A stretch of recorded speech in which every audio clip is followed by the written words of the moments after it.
استخارہ کسے کہتے ہیں؟ کیا استخارہ کا کوئی مخصوص سنت طریقہ بھی ہے؟ استخارہ کی اگر کوئی سنت دوا ہو تو وہ بھی بتا دیں۔ آج کل پیروں فقیروں نے جو آن لائن استخارہ کا سلسلہ شروع کیا ہوا ہے یا ٹیلی فون پر، اس کی کیا شرعی حیثیت ہے؟ اس کی شرعی حیثیت یہ ہے کہ یہ آن لائن ہے اور ان کی لائنیں کٹی ہوئی ہیں اللہ سے۔ تو استخارہ کا تو کنسیپٹ ہی بالکل ڈیفرنٹ تھا، انہوں نے پتہ نہیں کیا بگاڑ دیا، انہوں نے تو مستقبل کی خبریں دینا شروع کر دی ہیں اس کی بنیاد کے اوپر، میری شادی ہوگی نہیں ہوگی، میری نوکری لگے گی نہیں، میرا ویزا لگے گا یا نہیں۔ استخارہ یہ تو ہے ہی نہیں تھا، وہ استخارہ تو صرف اللہ سے مشورہ تھا، اور مشورہ اس فارم میں کہ جو میں یہ کام کرنے جا رہا ہوں نا، اگر میرے حق میں بہتر ہے تو ہو جائے، نہیں بہتر تو نہ ہو۔ یہ تو معاذ اللہ یعنی انہوں نے اس کی شکل ہی بگاڑ دی ہے۔ لیکن معذرت کے ساتھ ہمارے مسلمان اللہ سے کبھی یہ مشورہ نہیں کرتے کہ یا اللہ بہتر ہے تو ہو جائے، نہیں بہتر تو نہ ہو، کہتے ہیں یا اللہ بہتر ہے یا نہیں ہے ہو جائے۔ تو یہ تو استخارہ نہیں ہے، استخارے کی بنیاد ہی انہوں نے جاڑی اکھاڑ کے رکھ دی ہے۔ پیچھے سے مجھے مشکات المصابیح کی پہلی جلد ہے، وہ اوپر 2 جلدیں رکھی ہیں، ان میں سے پہلی والی جلد دے دیں، میں ان کو استخارے والی دعا بھی صحیح بخاری میں جو آئی ہے نا وہ بتا دوں۔ یعنی انہوں نے استخارے کا حلیہ بگاڑ دیا، تو مستقبل کی خبریں پتہ کروا رہے ہوتے ہیں، وہ استخارہ تو کہیں بھی موجود نہیں، استخارہ بالکل ڈفرینٹ چیز تھا۔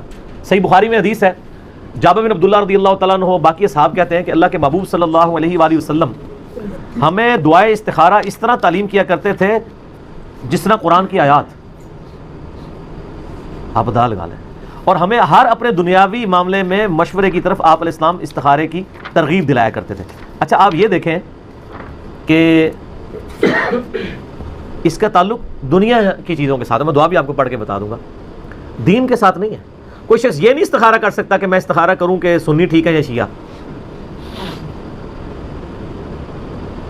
دین کے اوپر آپ کو علمی دلائل دیکھنے ہوں گے۔ بعض لوگ اس طرح کے استخارے بھی کر رہے ہوتے ہیں، اور ماشاءاللہ بریلوی استخارہ کرتے ہیں تو دیوبندی غلط نکلتے ہیں، دیوبندی استخارہ کرتے ہیں بریلوی غلط نکلتے ہیں، کیونکہ استخارہ وہ ہو ہی نہیں رہا ہوتا، وہ ان کا اپنا ایک آپ سمجھ لیں خود ساختہ قسم کا استخارہ ہوتا ہے، اس کا قرآن و سنت سے کوئی تعلق نہیں۔ پہلی بات کلیئر کر لیں، استخارے کا تعلق صرف دنیاوی معاملات کے ساتھ ہے، دنیاوی لین دین، دنیاوی کوئی شخص یعنی کاروبار شروع کرنا چاہتا ہے، کوئی اگرچہ یہ بھی الٹیمیٹلی دین میں آتا ہے، لیکن دنیاوی معاملات کی بات ہو رہی ہے، عقائد کی نہیں۔ شادی کہیں کرنا چاہتا ہے، کوئی کسی کے ساتھ معاملہ کرنا چاہتا ہے، یہ والا دینی معاملات کو قرآن و سنت سے اخذ کیا جائے گا، اس میں استخارے کے اوپر رلائی نہیں آپ کریں گے۔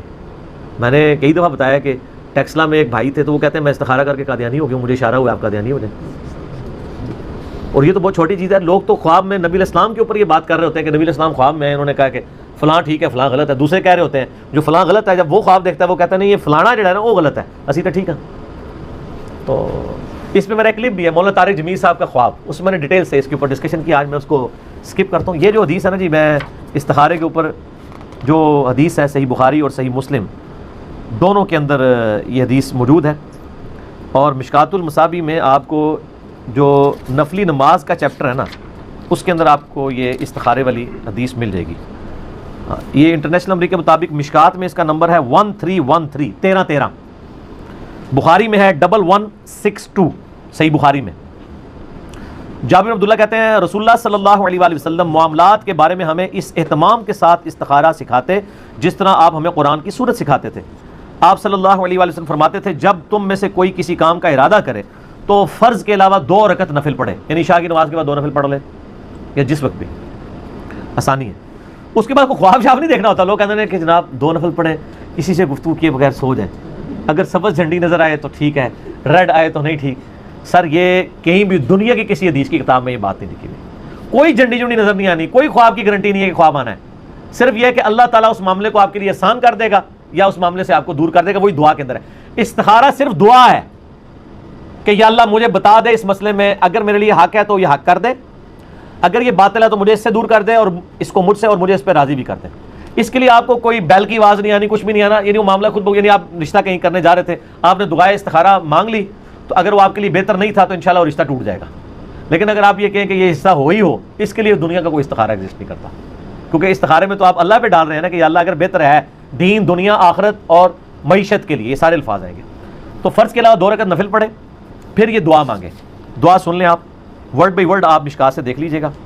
اللہم انی استخیرک بعلمک واستقدرک بقدرتک واسألک من فضلک العظیم فإنک تقدر ولا اقدر وتعلم ولا اعلم وانت علام الغیوب اللہم ان کنت تعلم ان هذا الامر خیر لی فی دینی ومعاشی وعاقبت امری فاقدره لی ویسر لی ثم بارک لی فیہ وان کنت تعلم ان ھذا الامر شر لی فی دینی ومعاشی وعاقبت امری.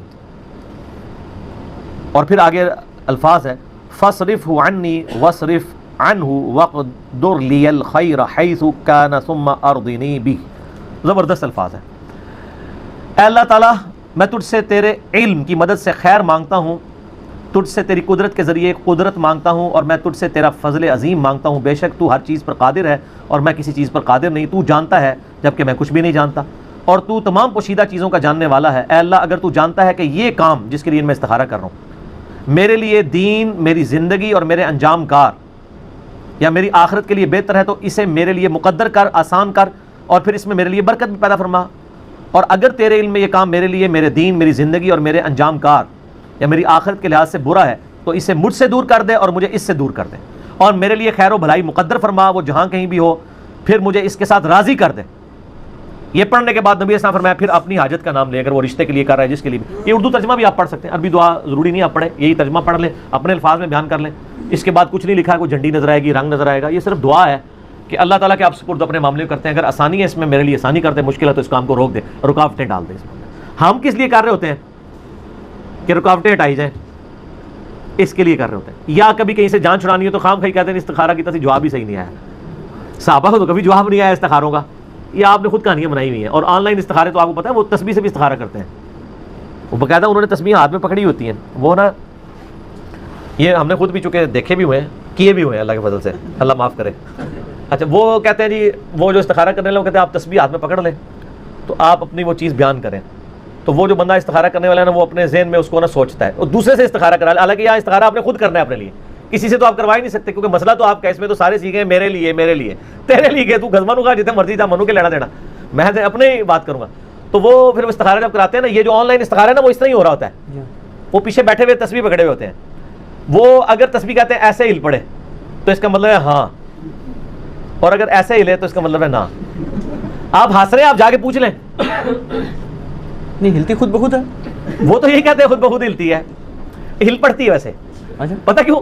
ظاہر ہے یہ کتنی دیر آپ سیدھا اس کو پڑھ کے رکھیں گے, ہلکا ہاتھ جمش کھا ہی جاتا ہے نا, کہیں نہ کہیں جائے گی. ہاں تو باقی ان کا تو کوئی اعتبار نہیں ہے, جو بھی ایسے کرتے ہیں اس کی کچھ کرنے کی ضرورت نہیں. میں آپ دیکھیں, میں آپ کو یہ ہاتھ لائے بغیر اس کو لا کے بتا دیتا ہوں, یہ دیکھیں آواز ہل رہی ہے. نہیں میں ہلکی سی جمش دے رہا ہوں, وہ آپ کو نظر نہیں آ رہی, ٹھیک ہے. تو وہ اس طرح استخارے ہوتے ہیں. یہ سب کا سب جو ہے نا وہ دھندا ہے پیسے کمانے کا. استخارہ کچھ اور چیز تھی, وہ اللہ سے دعا تھی اور مشورہ تھا. مشورہ یہ نہیں کہ اللہ نے جواب دینا ہے, جواب اللہ نے پریکٹیکلی دینا ہے کہ آپ کو اس کام سے دور کر دینا ہے یا وہ کام آپ کے لیے آسان کر دینا ہے, اور کوئی طریقہ نہیں ہے.